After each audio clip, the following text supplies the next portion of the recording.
अस्सलाम वालेकुम SVS। ਤੁਸੀਂ ਮੇਰੀ 20,000 ਨਾਲ ਮਦਦ ਕੀਤੀ। ਅੱਲਾਹ ਤਾਲਾ ਤੁਹਾਨੂੰ ਬਹੁਤ ਸਾਰੀ ਦਿਨ ਦੁਗਣੀ ਰਾਤ ਚੌਗੁਣੀ ਤਰੱਕੀਆਂ ਦੇਵੇ।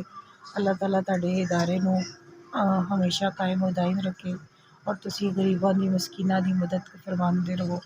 ਅੱਲਾਹ ਤਾਲਾ ਤੁਹਾਨੂੰ ਬਹੁਤ ਸਾਰੀਆਂ ਖੁਸ਼ੀਆਂ ਦੇਵੇ। SVS ਤੁਸੀਂ ਮੇਰੇ ਗਰੀਬ ਮਸਕੀਨ ਦੀ ਮਦਦ ਕੀਤੀ, ਤੁਸੀਂ ਮੇਰਾ ਸਹਾਰਾ ਬਣੇ। ਅੱਲਾਹ ਤਾਲਾ ਤੁਹਾਨੂੰ ਤੁਸੀਂ ਇਸੇ ਤਰ੍ਹਾਂ ਹਮੇਸ਼ਾ ਗਰੀਬਾਂ ਦੀ ਮਦਦ ਕਰਦੇ ਰਹੋ। ਅੱਲਾਹ ਤਾਲਾ ਤੁਹਾਨੂੰ ਬਹੁਤ ਸਾਰੀ ਕਾਮਯਾਬੀਆਂ ਦੇਵੇ, ਤਰੱਕੀਆਂ ਦੇਵੇ ਔਰ ਤੁਹਾਨੂੰ ਖੁਸ਼ ਰੱਖੇ, ਆਬਾਦ ਰੱਖੇ ਔਰ ਤੁਹਾਡੇ ਇਦਾਰੇ ਨੂੰ ਦਿਨ ਦੁਗਣੀ ਰਾਤ ਚੌਗੁਣੀ ਤਰੱਕੀ ਦੇਵੇ। SVS ਤੁਸੀਂ 20,000 ਰੁਪਏ ਮੈਨੂੰ ਦਿੱਤਾ, ਤੁਹਾਡਾ ਸ਼ੁਕਰੀਆ, ਬਹੁਤ ਸ਼ੁਕਰੀਆ ਤੁਹਾਡਾ।